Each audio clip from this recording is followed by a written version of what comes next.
Estamos nós aqui para dar início ao nosso programa Saúde. Gente, hoje assunto inédito, convidado que eu já vou falar também que já é da casa, né? Porque vem sempre, e assunto que vai interessar todos vocês telespectadores, porque é algo que chama a atenção, né? Pela incidência da doença, pelo número de pessoas que morrem por essas doenças.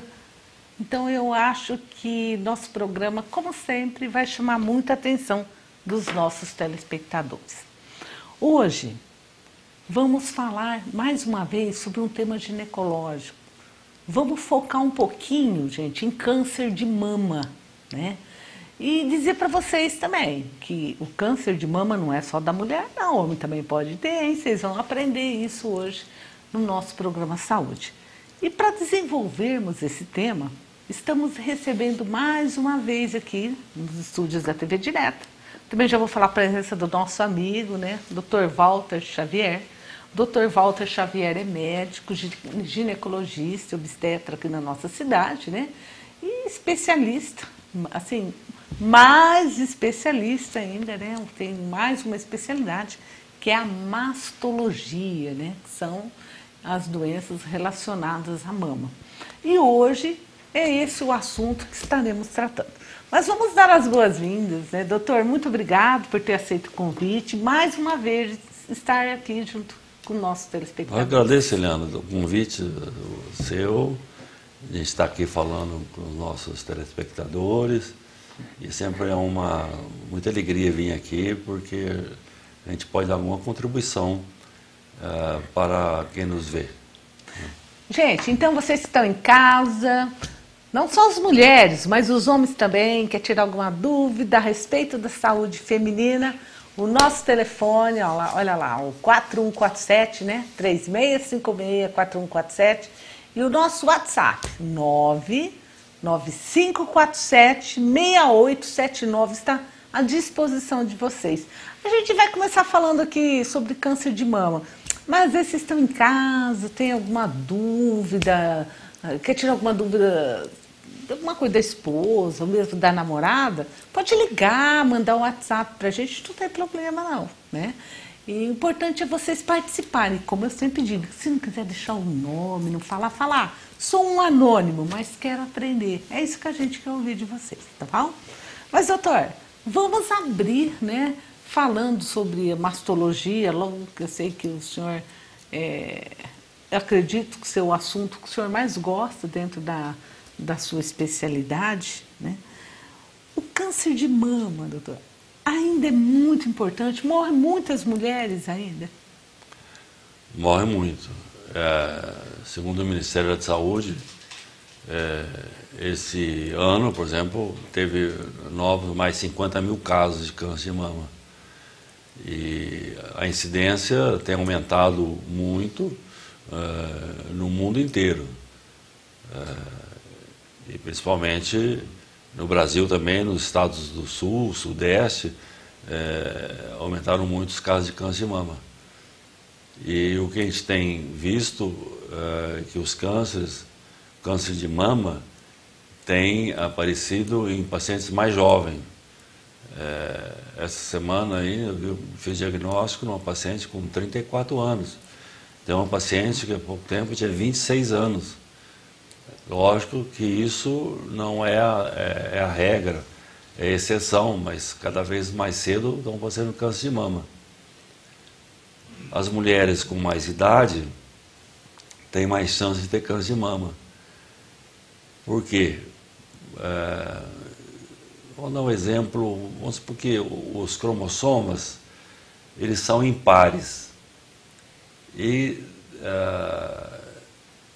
um de cada lado tem uns locos que tem os genes. E os genes, tudo que acontece no nosso corpo humano é gerido por um par de genes.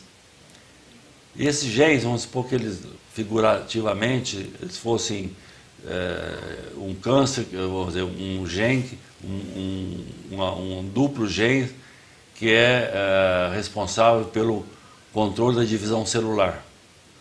Então, vamos pôr, esquematicamente, são 2 bolinhas. Vai a pessoa vivendo, vai tendo mutação, nossas células vão dividindo, de repente, o que era uma bolinha vira um triângulo, e fica um bolinho e um triângulo. Ainda não é capaz de alterar aquela função daquele par de gene ainda, que é o controle da divisão celular. Mas com o tempo vem 2, mais uma mutação, fica, de vez de ser 2 bolinhas, fica 2 triângulos. Aí aparece, então, a função de controle da divisão celular desaparece, pode aparecer o câncer. Então fica lógico que quanto mais a gente vive, mais divisão celular tem, mais chance da gente ter câncer de mama. Agora, tem algumas pacientes, que são as mais jovens, já nascem com uma mutação, já nasce, fazer assim, como esse par de cromossomo, uma bolinha e um triângulo, por exemplo. Aí falta só mais uma mutação para ela apresentar o câncer de mama. Então, hoje a gente pode até fazer vários exames que você descobre que a pessoa tem mutação genética e você tem até um comportamento totalmente diferente. É o caso daquela Jolie lá, que a mãe dela teve câncer de mama, a mãe dela tinha essa mutação, ela tinha mutação também, então a chance dela apresentar câncer de mama até os 40 anos é quase 80%, então ela tirou as mamas, entendeu? É muito radical, não é, doutor? Isso aí é muito, assim, não existe uma explicação ou uma coisa assim lógica que a mastologia fala. Tem essa mutação, tem que fazer. Porque é uma coisa até hoje, assim, com as cirurgias plásticas, na parte de oncoplástica da mama, cada vez a gente faz cirurgias cada vez mais econômicas e no passado tirava as mamas, o axioma assim, quanto menor o tumor, maior a cirurgia, tirava a mama, tirava o grande peitoral, o pequeno peitoral, tirava os gânglios da axila e às vezes até a suprarrenal. Então a mulher ficava totalmente atrofiada, né? Hoje, com a oncoplástica, você faz cirurgias cada vez mais pequenas e que as pacientes, às vezes, a mama depois da cirurgia fica até mais bonita que era antes, porque é uma oncoplástica, é uma plástica com sentido voltada para fazer o tratamento oncológico. E as mulheres hoje, na oncoplástica, as mulheres as mamas ficam bonitas. Então as cirurgias são pequenas quem tem tumor. Agora, quem nem tem tumor ainda tira as 2 mamas, é um negócio complicado. Lógico que põe prótese e tal, mas a prótese tem todas as suas efeitos colaterais e tal, né? Não é uma coisa de maravilha. Mas, doutor, assim, eu acredito que muitas mulheres devem estar perguntando: e o autoexame? Ele realmente faz a diferença? A mulher, geralmente, assim, tomar banho, ficar palpando a mama para ver se percebe alguma coisa. É importante? Uma célula doente, quando ela dá 2 filhas doentes, elas vão se dividindo até formar um tumorzinho. Pra você ter uma noção, de uma célula que começa a dividir doente até formar um tumor de 1 centímetro, ela leva em torno de 7 ou 8 anos. Então você tem todo esse tempo de fazer o diagnóstico. Agora você palpa só quando o tumor tem 2, 3 centímetros, que já é muito tarde. Então, se é o exame que foi capaz de diminuir a mortalidade por câncer de mama, foi a mamografia. Porque ela faz o diagnóstico quando está in situ. O que é in situ? A mama é formada de 15 a 20 lobos e cada lobo tem 40 lobos. É como se fosse de 15 a 20, é bem parecido, de 15 a 20 cachos de uvas e cada cacho de uva tem 40 uvas. As uvinhas seriam os lóbulos e os cabinhos seriam os ductos. Quando o tumor está dentro do lóbulo, ou dentro da uvinha, dentro do lóbulo, ou dentro do cabinho, dentro do ducto, é chamado in situ. A cura com a cirurgia mínima, cura 100%. Se não faz diagnóstico, ele atravessa o lóbulo, atravessa a uvinha, ou atravessa o cabinho e fica invasivo. Ele pode ser microinvasivo e pode ser invasivo. Depois que ele fica invasivo, ele vai crescendo, porque o tumor, quando ele começa a dividir e multiplicar, ele é infinito. Diz que ele não para. quando ele tiver um tamanho de 1 quilo, ele matou o paciente. Então ele vai dividindo. Então o diagnóstico tem que ser feito precocemente. E precocemente só se faz com a mamografia. Então por isso tem um trabalho famoso do Tabar, que é um cara suíço, ele pegou 2 condados da Suíça, um ele fez cobertura com mamografia, o outro ele não fez. Depois de um tanto de 10, 20 anos, ele levantou lá, viu que a mortalidade na cidade, por causa de mama, da cidade que fez o controle com mamografia, foi bem mais significativo, foi estatisticamente significativo para menos mortalidade do que os que não foi feito. Então a mamografia hoje é a excelência para o diagnóstico precoce. Lógico que no Brasil ainda que a realidade é de tumores grandes e tal, o autoexame também a gente fala para fazer, mas ele não substitui a mamografia de maneira alguma. Mas mesmo assim as pessoas devem fazer o autoexame, de conhecer a mama, mas o mais importante é a mamografia. E a partir de que idade, doutora, a mulher tem que fazer mamografia? Então, o que se diz, a medicina é toda estatística, né? Então, se diz assim, que os cânceres começam entre 40 e 50, lá na célula que eu falei, e vai explodir depois de 50 anos. Então, se faz a mamografia a partir dos 40 anos, anual. A não ser que tenha um paciente de primeiro grau que tenha tido câncer de mama. Por exemplo, que é primeiro grau? Pai, mãe, irmã, irmão, filho ou filho. Vamos dizer, uma moça que tem a filha, a mãe teve câncer com 35 anos. Ela vai ter que começar a fazer mamografia com 25 anos. Sendo que 25 anos é a taxa mínima. Antes de 25 não faz. Então, para quem teve parente do primeiro grau com câncer de mama, deve começar a fazer mamografia 10 anos antes de ter aparecido câncer de mama na parente do primeiro grau. Uma filha, por exemplo, apareceu na mãe, ela deve fazer 10 anos antes. Bom, doutor, agora já vamos começar a responder para os nossos telespectadores, já estão chegando bastante perguntas. Gente, você que está em casa nos assistindo, ligue para a gente. Nosso telefone já está aparecendo aí na telinha, ó, 3656-4147, ou, se você preferir, né, o nosso WhatsApp, né? O número também está aparecendo ali, ó, é o 9547-6879. A gente espera a ligação de vocês. Vamos abrir o programa, então, com a Neiva, doutor. Então, Neiva, um abraço e muito obrigado por abrir nosso programa de hoje. Ela diz o seguinte, que ela tem dores na mama esquerda, principalmente. Ela procurou o ortopedista, ele disse que isso pode ser coluna, né? O que ela poderia fazer? Manda um abraço para o doutor Walter, diz, sou sua paciente há 30 anos, doutor. Obrigado, um abraço para você. Assim, geralmente a coluna que é por causa da mama, não é, doutor? O contrário? As duas coisas. Existe uma dor chamada dor mamária e uma dor extramamária. A dor mamária ela é cíclica e acíclica. Quando ela é cíclica, é que ela dói dependendo do período menstrual. Como eu falei, aqueles cachos de uvas, logo depois da menstruação, as uvinhas estão no tamanho de um grão de arroz. Quando chega perto da menstruação, aquilo que é um grão de arroz vira um tamanho de uma uva Itália, retém sódio e dói. Essa é a massalgia cíclica. E para quem toma pílula, ela fica sempre como uva Itália. Então, uma das causas dos efeitos colaterais da pílula é a dor mamária. Agora, tem paciente que tem dor fora desse período aí. Aí está a dor acíclica, pode ser por vários motivos, são alterações funcionais benignas da mama. Então, nesse caso, ela pode ter dor. Agora, a dor extramamária é uma dor que, embora reflita na mama, ela é uma dor osteoarticular. Tem uma síndrome chamada síndrome de Tietze, que é uma inflamação das costelas, que reflete na mama e dói. Ou pode ter uma dor no ombro, uma bursite que refleta na mama também, então é uma dor extramamária.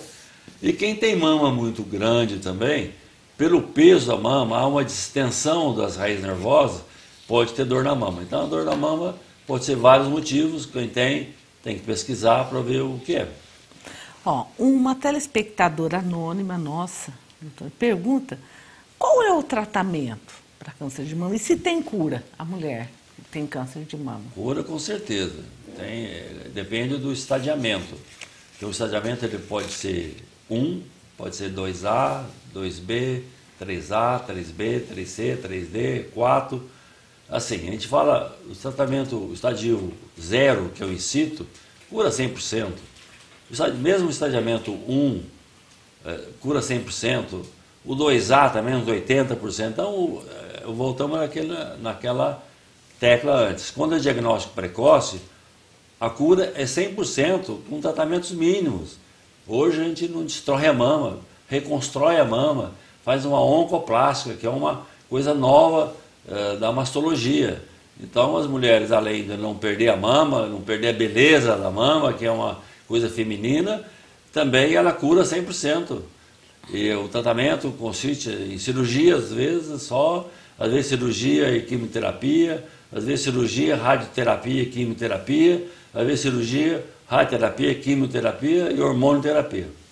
Ó, a dona Dete ligou, que está assistindo. A dona Dete disse que está assistindo lá e com toda a família dela lá. Que bom, né? Dete. Manda um abraço para o Dr. Walter, né? Abraço para a doutora Eliane. Disse que é muito bom, né? É um prazer ver o Dr. Walter orientando as mulheres, né? Então vamos lá.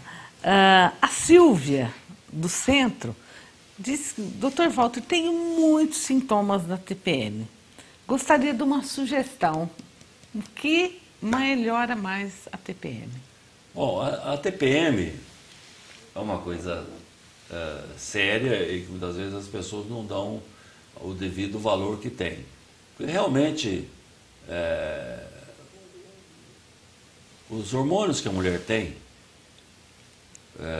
dependendo da hipófise, que libera alguns hormônios, do ovário, é uma ciranda, vamos dizer assim, muito grande de hormônios. Então a mulher todo mês, esse fato de preparar a mulher para uma possível gravidez, a custa de processos biológicos intensos.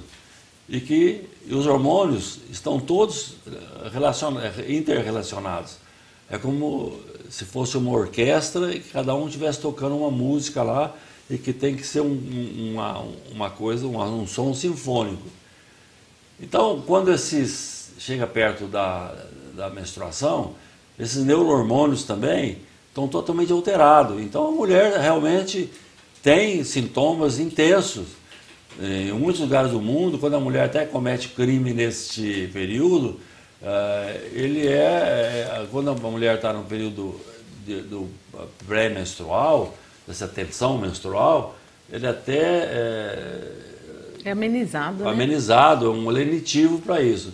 E no Brasil tem alguns trabalhos que as mulheres mais trocam de serviço, saem do emprego no período pré-menstrual. Então tem dois motivos disso aí. Uma delas é você tomar alguma medicação que faz a recaptação de serotonina, tipo antidepressivo na segunda fase do ciclo. A outra é você tomar pílula, porque aí a pílula, de vez em você ficar aquele turbilhão de hormônio, à medida que você toma a pílula, você bloqueia o seu sistema hormonal e você fica monótono do ponto de vista hormonal. Então você vai ter menos TPM com a pílula. Ou tomar um antidepressivo e também, às vezes, tratamentos emocionais e tal. Mas o problema está mesmo nessa preparação da ovulação da mulher. E não é só a mulher que sofre, sofre o marido, sofre o filho, sofre todo mundo, né, doutor? A casa inteira fica assim, né? Fica sob tensão menstrual. Eu sempre falo assim, ó, carinho e proteção, né? Porque essa verdade. Hora, quem sofre é quem está sentindo, né? Entender que não é uma coisa assim geniosa, não é nada, é porque realmente tem um substrato mesmo biológico que motiva essa TPM, né? Ó, um telespectador anônimo ligou e pergunta para o Dr. Walter se câncer de mama tem idade para se manifestar ou pode dar em qualquer idade da mulher, doutor? Até já falei, realmente pode aparecer em qualquer idade, mas mais nas mulheres de mais idade e mais entre 50 e 60 anos, mas pode aparecer em qualquer idade. A Paula da Alvorada gostaria de saber se tem uma causa o câncer, sem ser a causa genética. Você pode ter várias substâncias que a gente fala hoje, defensiva agrícola, que pode atuar como irritante na célula, ou as mulheres, por exemplo, que não têm filho, porque na mama tem 4 tipos de lobo, 1, 2, 3 e 4. O lobo 1 é o que mais pode virar transformações em câncer. E as mulheres só deixam de ter lobo 1 quando tem um filho. Quando não tem filho, ela tem os lobo 1. Então, filho é uma proteção, amamentação é uma proteção, a dieta, comer com bastante fibra é uma proteção, ficar bem emocional é uma proteção, atividade física é uma proteção para o câncer de mama. Então, tem essas coisas que a gente pode estar falando e fazer essa prevenção com a mamografia anuais a partir dos 40 anos. Até o Jonathan também ligou, perguntando, doutor, em relação à alimentação, se tem algum alimento que pode causar o câncer. Não tem alimento que pode causar o câncer, mas assim, o que a gente diz é que a obesidade ela é um fator que aumenta a chance de ter câncer. Por quê? Porque na gordura forma, através de um processo de aromatase, forma muito estrogênio. Então o estrogênio tem um fator também lesivo à célula. E quem come gordura e ganha peso tem um risco maior de ter câncer de mama. Então a alimentação é uma coisa importante. Não tem um remédio, não tem uma medicação específica que fala que vai dar câncer, mas algumas coisas indiretamente pode dar câncer. A Marcela da Mocoquinha gostaria de saber, doutor Walter, se cisto na mama pode virar câncer. Não, cisto chama AFBM, alteração funcional benigna na mama. Ela não é câncer e não tem nenhum risco para câncer de mama, o cisto mamário. A Isméria da Santa Rosa disse que em 2011 a filha dela estava grávida de 7 meses. Foi fazer o pré-natal e o doutor disse que ela estava com uma complicação, chamada pré-eclâmpsia. Eu gostaria de te agradecer. Agradeço tudo que o senhor fez por minha filha, os cuidados e seu diagnóstico. Meu neto já tem 5 anos. O senhor é um ótimo médico. Muito obrigado. Obrigado pelo reconhecimento. Isso é uma coisa que nos impulsa a continuar a profissão. Olá, boa noite. Meu nome é Daiane. Tenho glândulas mamárias nos 2 braços. Gostaria de saber se tem como tirar, porque incomoda demais. Explica para o pessoal, doutor, o que é isso aí. Senão as pessoas vão falar, ué, mas ela está com mama, né? E existe, né? Assim, lá, se a gente voltar lá, quando a gente é embrião, a gente tem uma crista chamada crista mamária, que começa aqui debaixo da axila, passa pela mama e vai até na região inguinal. Aí, chega a certa fase do embrião, tudo regride, fica só as mamas só. Mas em alguns casos deixa de regredir em outros lugares também. Então nessa linha, debaixo da axila, ou nessa linha que vai ter na região inguinal, a gente pode ter mama extra. Mas a grande maioria, essa mama acessória, é debaixo da axila. E isso pode ser tirado com tranquilidade, pode ser operado e tirar essas glândulas acessórias mamária axilares. Incomoda muito, né? Incomoda, e às vezes até um efeito estético ruim, põe a roupa mais cavada, fica gordinho ali, então pode ser tirado isso aí. Boa noite. Gostaria de saber, doutor, toda mulher que tira o útero e o ovário tem que fazer reposição hormonal? O útero não, porque o que é responsável pelos hormônios são os ovários. Se você estiver numa fase ainda que está os ovários funcionando, vamos supor uma mulher que fez uma esterectomia, tirou o útero com 40 anos, os ovários estão rígidos, não precisa fazer reposição hormonal nenhuma. Ora, em casos em que a doença foi do ovário, que precisou tirar o útero e o ovário, às vezes a gente chega à conclusão que precisa fazer reposição hormonal. E as mulheres, às vezes, que já tiraram o útero, mas já entraram na idade da menopausa, e começa a ter muita problema de sintomatologia com a diminuição do hormônio, aí a gente pode fazer a reposição hormonal também. Boa noite, doutor. Quero tirar uma dúvida. Descobri durante uma cesariana que eu tinha endometriose. É doença silenciosa essa endometriose? Quais os sintomas e tem cura sem precisar operar? Obrigado, sou uma pessoa anônima também. A endometriose realmente é uma doença silenciosa, ela pode começar até na adolescência. E às vezes ela passa despercebido e quanto mais tarde for feito o diagnóstico, pior é o prognóstico também. Na verdade, você controla a endometriose, ela não tem cura. Ela tem cura só quando os seus ovários entram em falência, se entrar na menopausa. Por quê? O ovário produz estrógeno. O estrógeno funciona no endométrio, o que é endometriose?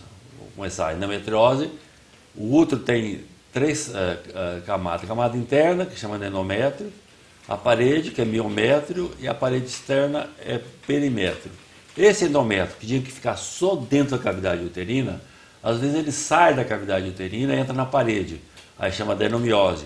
Ou às vezes ele sai na parede pélvica, no peritônio, endometriose pélvica, ou vai no ovário, endometrioma.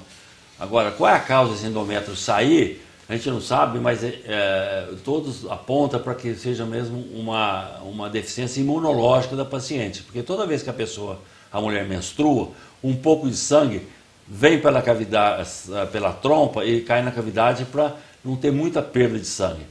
Mas normalmente o organismo tem defesa para destruir aquele endométrio que veio junto com o sangue. E às vezes não tem, então ele implanta. Então essa endometriose ela pode ser silenciosa.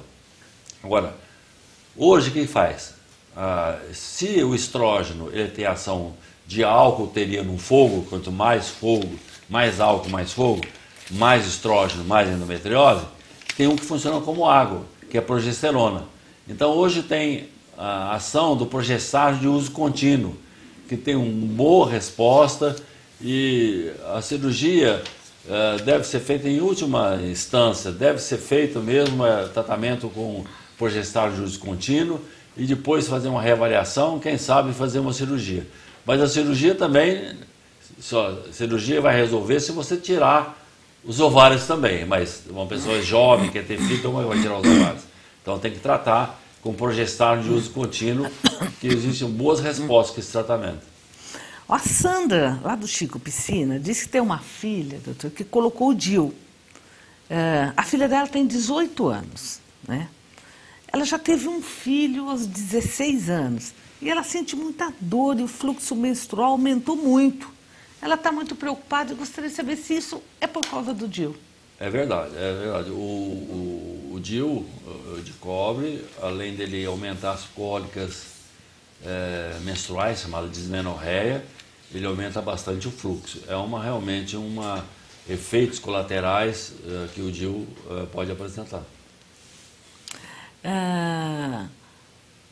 Deixo meu forte abraço e todo o respeito pelo excelente profissional que o senhor é. E digo meus mais sinceros agradecimentos pela dedicação na ocasião do tratamento da minha mãe, a dona Regina. Que Santa Rita lhe proteja sempre. Márcia da Lambisco. Obrigado, obrigado. Boa noite. Gostaria de perguntar para o Dr. Walter que eu tenho 3 nódulos no seio. E às vezes, doutor, esses nódulos ficam doloridos. É normal isso? Os nódulos que ficam doloridos normalmente são císticos. Dependendo do momento lá, do período menstrual, eles podem crescer, distende e dói. Agora, existem os nódulos sólidos. Os nódulos sólidos, a maioria dos nódulos da mama realmente não são câncer. Os nódulos sólidos, mas que são fibroadenomas, esses nódulos não são câncer e também não vão virar câncer. O nódulo, como é que se faz diagnóstico? Para começar, um nódulo maligno e benigno, a diferença deles lá no exame radiológico, na mamografia, é como se fosse no zoológico e eu falar para vocês qual que é o crocodilo e qual que é o elefante. Todo mundo acertaria fácil. É a mesma coisa, a gente vê o nódulo, a gente sabe o nódulo quando tem característica benigna ou quando tem maligna. Às vezes ele tem dúvida. Quando tem dúvida, tem que fazer a biópsia para tirar um pedaço para ver isso aí. Mas, na maioria das vezes, dos nódulos são benignos, quando é fibroadenoma, pode acompanhar, não precisa ficar retirando não, da mama. Logo que o senhor está falando em nódulos sólidos, tem uma pergunta também de uma telespectadora anônima, diz assim: Dr. Walter, nódulo benigno, sólido, medindo 0,6 por 0,5, 0,4 centímetro, é motivo de preocupação? Porque eu faço exame de 6 em 6 meses, já estou até entrando na menopausa. Não, é assim, o que manda fazer, vamos dizer que faz uma mamografia e um ultrassom de um nódulo, pela primeira vez. Aí o BIRADS é 3. Pede para se fazer ali depois de 6 meses. Depois de 6 meses, se o nódulo não cresceu, está estabilizado, continua o BIRADS 3. Faz dali 6 meses novamente. Quer dizer, 6 mais 6 dá 12 meses. Está estabilizado? Tá. Aí não é cada 6 meses. É cada 1 ano. Aí depois de 2 anos ele estabilizado, ele passa para BIRADS 2. Porque aí, além dele ser benigno, ele tem com certeza o comportamento de benigno. Porque um tumor maligno, de cada 4 meses, ele dobra de tamanho. Ele cresce. Agora, depois de 2 anos, você está no mesmo tamanho, além dele parecer benigno, ele tem um comportamento de benigno. Então, ele é benigno. Então, passa BIRADS 2 e o controle é anual mesmo. Até uma pessoa mandou aqui: doutor, boa noite. Minha mãe foi diagnosticada com a classe 3. É perigoso essa classe? Não, não é essa que tem, como eu falei. Se ela fez agora o diagnóstico, daqui 6 meses novamente, depois de 6 meses de novo. Se mantém estabilizado o nódulo, passa anual. Depois de 2 anos estabilizado, passa para BIRADS 2, não precisa fazer mais nada. Olá, boa noite. Meu nome é Yasmin, moro no Gil do Geraldi. Vamos dar um abraço pro pessoal de lá, né? Geral, né? Gostaria de saber, doutor, quem toma anticoncepcional, né? Eu não entendi tem como menstruar normal? Tem, se você tomar no modo, vou dizer, cíclico, por exemplo, 21, descansa 7, 21, descansa 7, nesses 7 dias que você descansa, pela queda do hormônio você tem um sangramento, que até parece menstruação, mas não é menstruação. É um sangramento por deprivação hormonal. E tem também, quem não quer menstruar, toma contínuo. Existe, pode tomar até o de 21 continuamente. Hoje tem várias pílulas, tem 28 comprimidos, que a mulher toma para não menstruar. O senhor é a favor de acabar com a menstruação? Sim. Quem gosta de menstruação, é a loja que vende absorvente, porque para a mulher é péssimo, né? Incomoda, tem sangramento, vai para a cavidade abdominal. Então, sangrar aí não tem, porque tem muita crendice nisso aí, que a mulher quer menstruar, porque é bom menstruar. Bom para quê? Sangue sobe para a cabeça. Isso é tudo besteira, entendeu? Isso aí é uma crendice, mas o Einstein já disse que é mais fácil quebrar o átomo do que uma crendice. Isso ficou como crendice, né? Pra você ter uma noção, lá na Grécia, onde foi o berço da medicina, quando as mulheres menstruavam, elas se sentiam melhor. Ela não se sentia melhor porque menstruava, é porque com a menstruação coincidia com a queda dos hormônios. Ela se sentia melhor porque caiu os hormônios.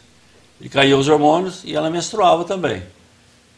Nesse sentido, se formou uma medicina de sangria que levou mais ou menos 2000 anos. Tinha sangria para tratar doenças do pulmão, do abdômen, não sei o quê, da cabeça.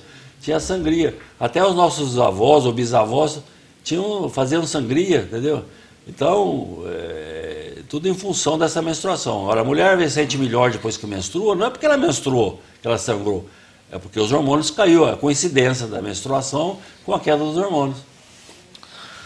A Natália e o Francisco ligaram. Um grande abraço, Dr. Walter. Obrigado. Nossa admiração pela sua competência. Muito obrigado. Que Deus abençoe sempre seu trabalho, doutor. Muito obrigado. E um abraço à doutora Eliana. Obrigada, Natália. Obrigado, Francisco. Obrigado, então, vamos lá.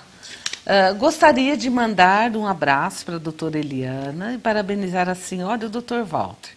Médicos que fazem a diferença na saúde de Mococa. Obrigado. Muito obrigado, viu? Ficamos muito felizes, né, doutor, certeza, com o elogio. Com Boa noite, doutor Walter e doutora Eliana. Gostaria de saber, doutor, o que é lipomastia? Meu nome é Elizabeth.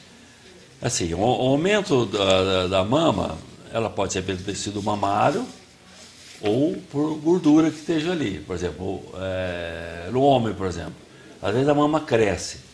Cresce, se for graças ao tecido mamário, é uma ginecomastia. Se for só pela gordura, é uma lipomastia. Tanto a ginecomastia e lipomastia pode, dependendo dos casos, ter tratamento. Sendo que na ginecomastia você tem que tirar a glândula, e na lipomastia você tem que fazer uma lipoaspiração da gordura. Ó, tem uma pergunta aqui muito interessante do Padre Hélio. Também mandar um abraço, né? Um grande amigo meu, né? Um grande amigo, um abração, né? E obrigado pela audiência também, o Padre Hélio.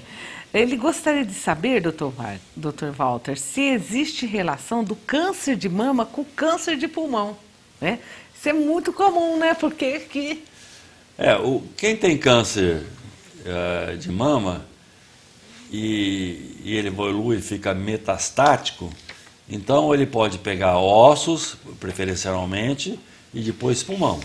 Então, aí seria uma fase já metastática do câncer de mama. Agora, existe uma relação clara entre o câncer de mama e o câncer do ovário. Isso existe uma relação. Quem tem mais risco para ter câncer de mama, tem mais risco também para ter câncer de ovário também. Mas na mama, assim, é um sítio, é uma metástase. São células que é mandado do tumor para outros lugares do corpo. Osso e depois pulmão. Meu nome é Luci. Doutor, minha menstruação parou já, vamos fazer 2 anos. Ela falou, eu não fui no médico. Ainda agora eu estou com muita dor na mama, né? E há umas 2 semanas eu estou até com uma dor muito forte. Eu tenho 45 anos, nunca fiz uma mamografia. Fiz a primeira agora. Eu não peguei o resultado, mas estou muito preocupada, né? Pode ser que tenha relação com o fato de eu ter parado a menstruação há 2 anos? Uma boa noite, muito obrigado por esse programa maravilhoso que faz e sempre esclarece a dúvida de todos. Para saber a dor na mama, essa mastalgia, ela pode ser até extramamária, não ser nem mamária. Então, e a dor, na verdade, o câncer de mama, a manifestação não é dor da mama, entendeu? Uma dor na mama, alterações funcionais da mama, que pode dar dor. Mas, na verdade, se você fez bem... Mas tem que buscar o resultado, né, doutor? Fazer mamografia e ver, mas eu penso que provavelmente não vai dar nada, mas é necessário que faça mamografia. Fez muito bem em fazer. A Paula, lá do Nenê Pereira Lima, disse que está grávida de 5 meses. Está tudo bem. Ela tomava antidepressivo e parou devido à gravidez. Agora ela já está com 5 meses de gravidez e você se ela já pode começar a tomar de novo. Bom, se você olha uma gravidez, existe os 3 primeiros meses, que é a organogênese, que a criança está se formando. Então, o bom senso diz que deve evitar remédio nesse período aí. Mas os antidepressivos, na maioria, é assim, você tem restrição do remédio A, B, C, D e X. X é quando você não pode tomar de jeito nenhum. O C, desse antidepressivo, tudo é C. Assim, diz assim, ou não foram feitos estudos, mas os estudos feitos em animais não mostrou risco para o concepto. Então, a maioria desses antidepressivos são C, que poderiam ser tomados.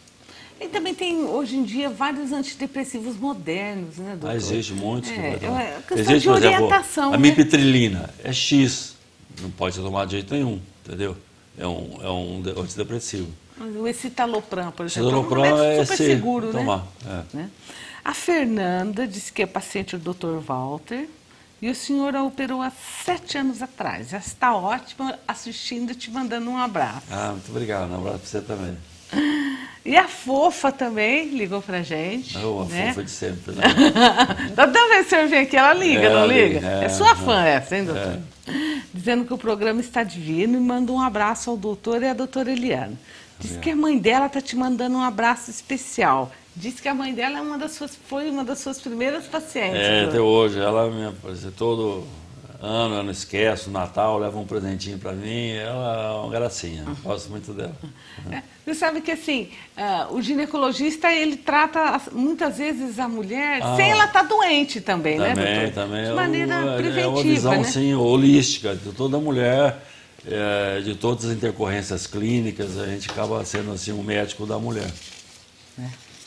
Então, fofa, muito obrigado mais uma vez também pela sua participação no nosso programa, né? Então, vamos lá. Olá, boa noite, sou a Bruna Marçal, do Francisco Garofalo.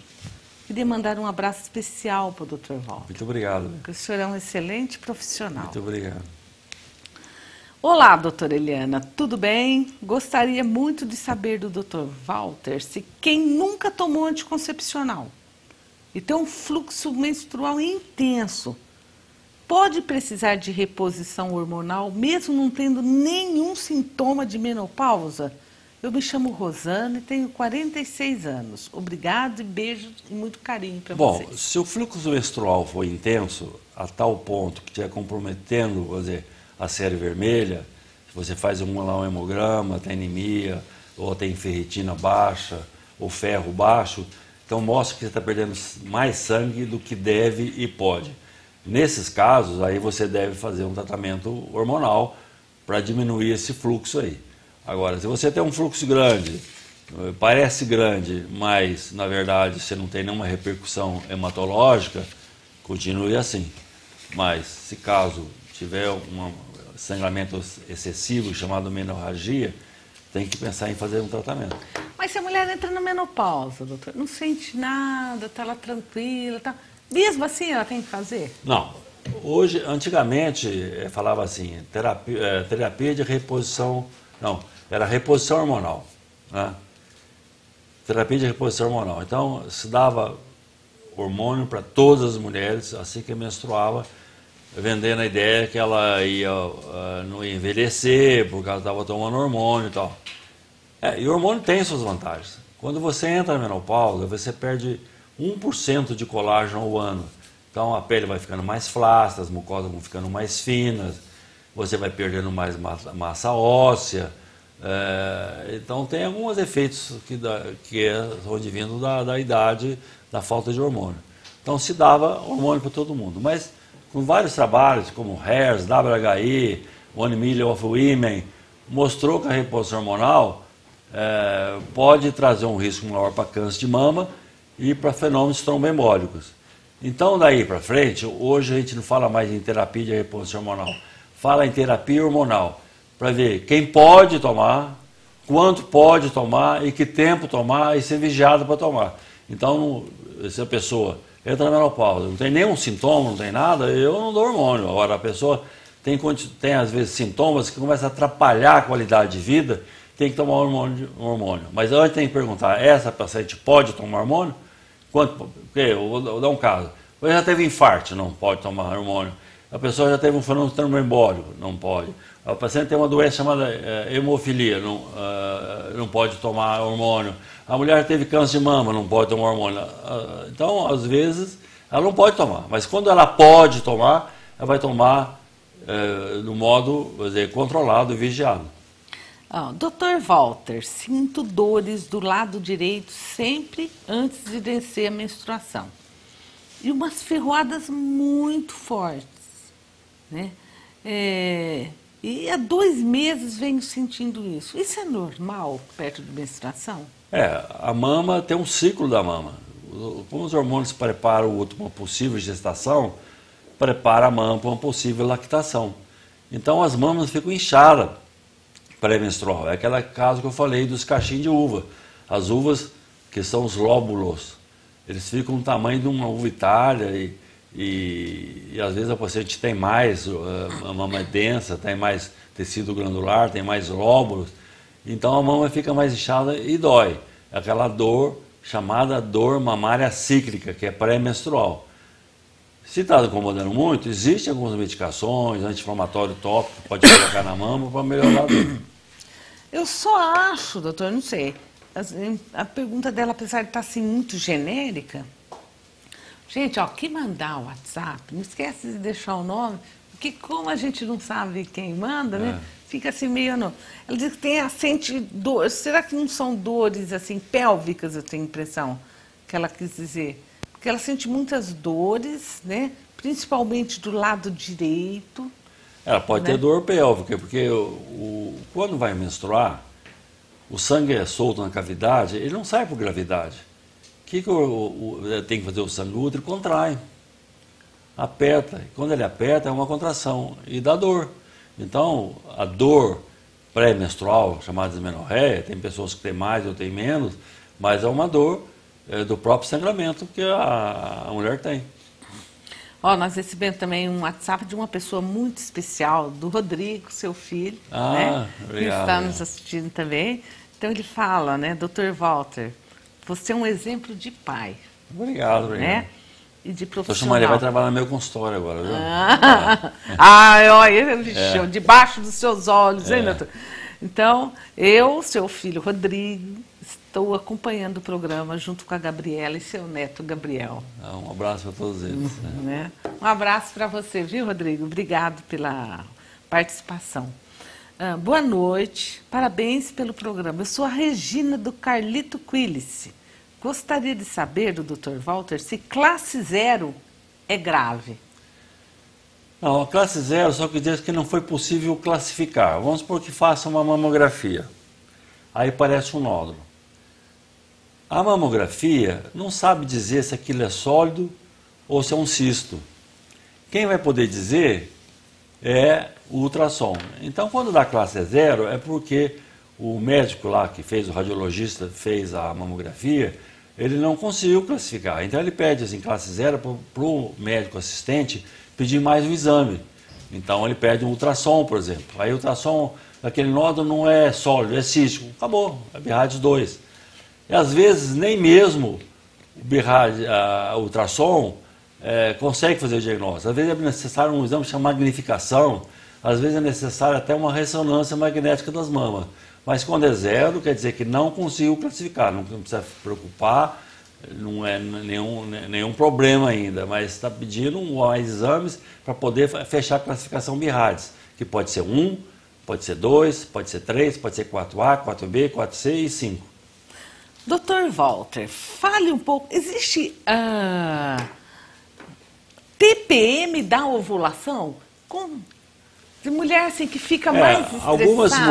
Algumas mulheres sentem essa dor, incômodo, que é chamada dor do meio da ovulação.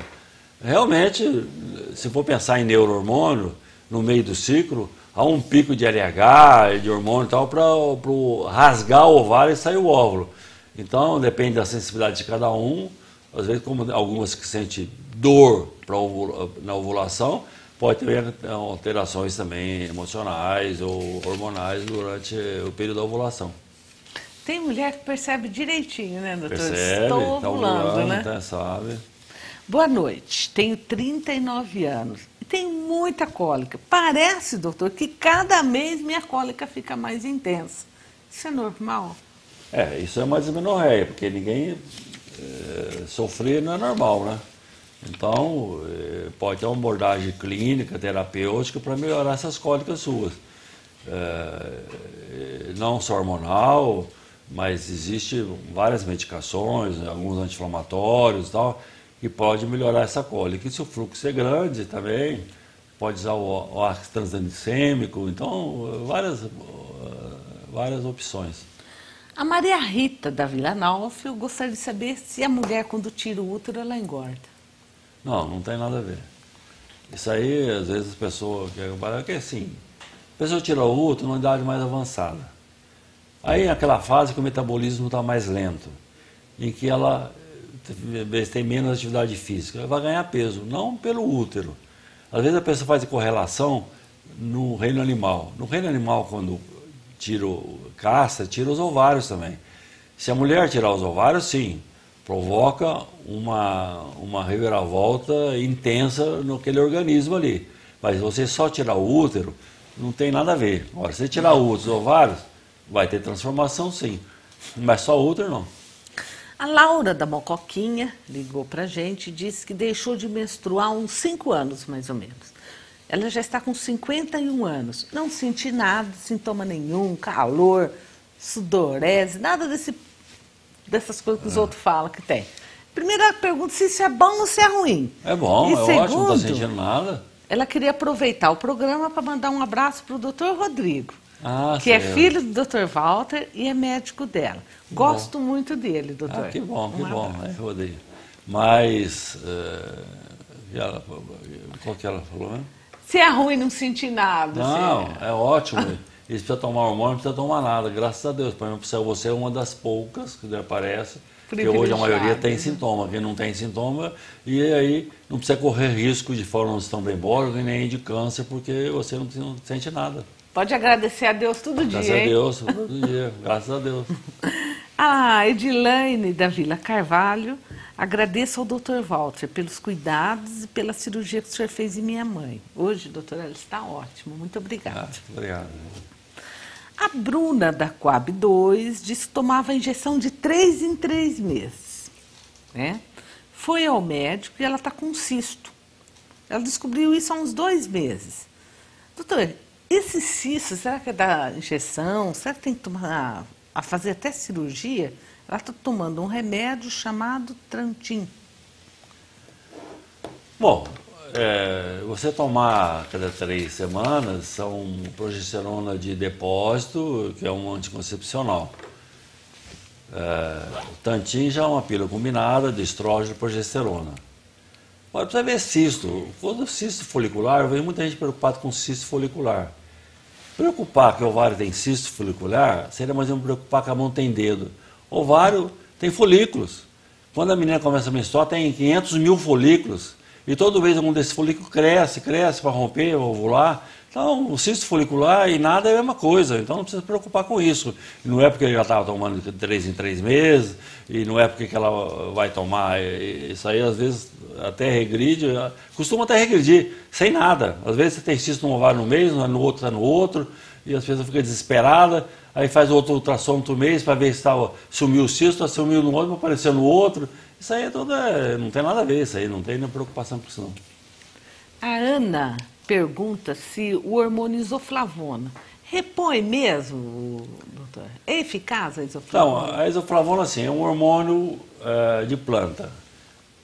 O anel benzeno dela, o anel dela, é muito parecido com o anel bioquímico do estrógeno da mulher. Então, por isso que se fala em tomar isoflavona. Mas é muito discutível isso ainda aí, porque se ela tivesse, a gente usa a isoflavona para ter mais segurança. Mas se ela tiver ação estrogênica, como tem o hormônio, então ela teria o mesmo risco.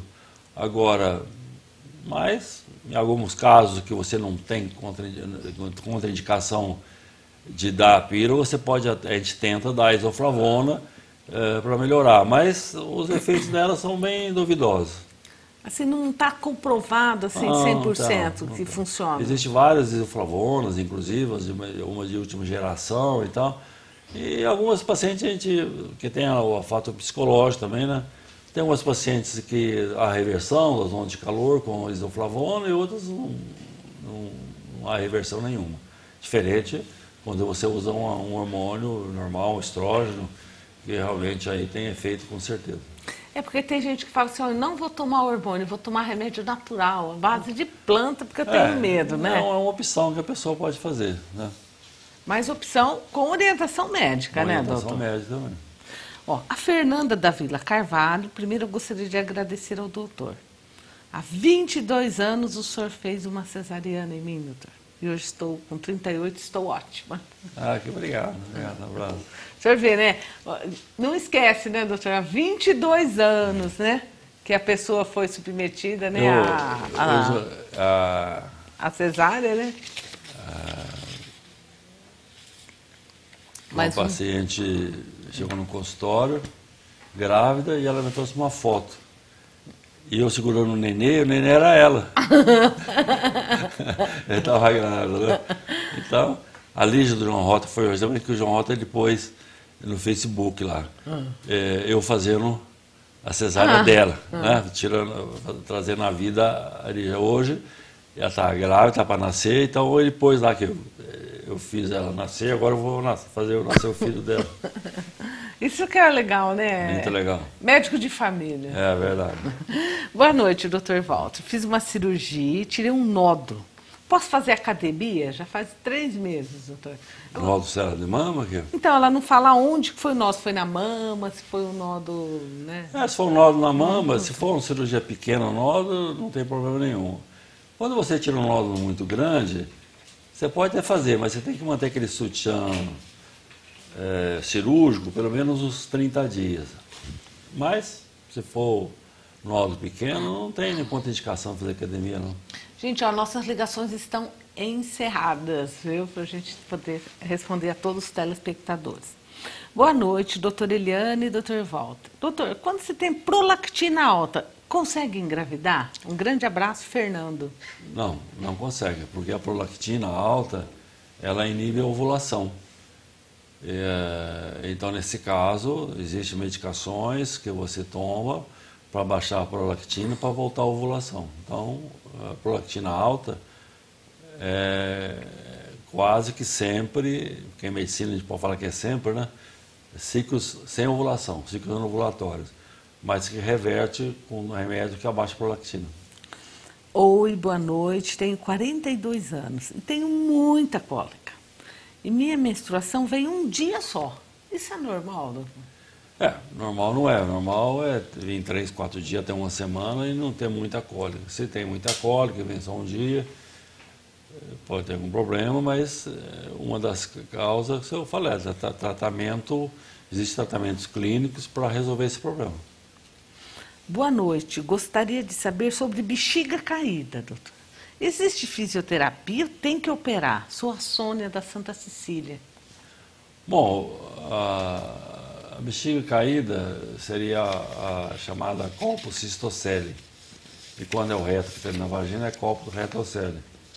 Depende do grau, se não tiver nenhum problema, não estiver incomodando nada, não há indicação cirúrgica.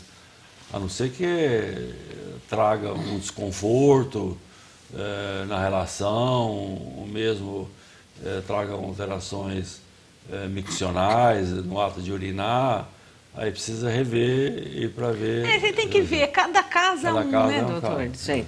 Oi, doutor, gostaria de saber se quem tem o útero bicorno pode engravidar. Adoro você. Pode sim, eu tenho ao longo da minha vida como profissional várias pacientes com útero bicorno e que tiveram nenê ao tempo e tudo. Não há. Agora, existem várias gradações desse útero bicorno. Ele pode ser bicorno, ele pode ser até didelfo. Didelfo quando ele tem 2 úteros ao mesmo tempo, né? Mas, na maioria das vezes, ele é arqueado, não atrapalha uma gravidez, não. O João, olha, eu gosto de você ver, ó. Tem homem também, não é só mulher, não. O João diz que tem 70 anos, está assistindo a gente. Ele tem um carocinho na mama esquerda, que dói. Isso pode ser grave? Pode. Você tem que examinar esse visto. De cada 100 casos de câncer de mama na mulher, 1 é de homem. Então, se tem nódulo, precisa ser examinado por um mastologista para ver se às vezes é só também uma ginecomastia, pelo remédio que ele está usando. Às vezes tem várias medicações que toma que formam ginecomastia. Precisa ver se não está tomando nenhuma medicação, alguns antihipertensivos, remédio para próstata, que pode aparecer um nódulozinho aí. Mas aparecer um nódulo, tem que ser examinado para avaliar, para ver se não é problema. Cansou, doutor? Não, tá bom. Bom, ora, se vai, eu gostaria de mais uma vez agradecê-lo imensamente pelo carinho, pela disposição em atender todos os nossos telespectadores. A gente percebe assim que é um assunto que o senhor gosta de fazer, que responde com prazer, com certeza, na verdade. E esse carinho que a gente vê de volta, né? É de volta, né? Esse feedback que a gente tem é ótimo, que impulsiona a gente continuar fazendo aquilo que de maneira intensa e o mais certo possível, né? E espero que o senhor volte, viu, doutor? Obrigado, sempre convidado, estou aqui. Muito obrigado, Liliana, mais uma vez. Obrigado a todos os funcionários que estão até agora à noite aí trabalhando para levar esse programa ao ar. E agradecer a todos e sempre que for possível eu posso estar aqui. Uma boa noite a todos e um abraço a todos. Eu gostaria de agradecer a todo mundo que ligou para a gente, que participou, aos nossos amigos anônimos, né, que sempre participam, tiram suas dúvidas. E mais uma vez, vou deixar registrado o meu abraço a vocês. E o Dr. Walter, né, que levanta também cedinho, trabalha até e se dispõe a ficar com a gente aqui até mais tarde, prestando esses importantes esclarecimentos. Gente, fiquem com Deus. Meu muito obrigado, um beijo no coração. E até a próxima semana, se Deus quiser.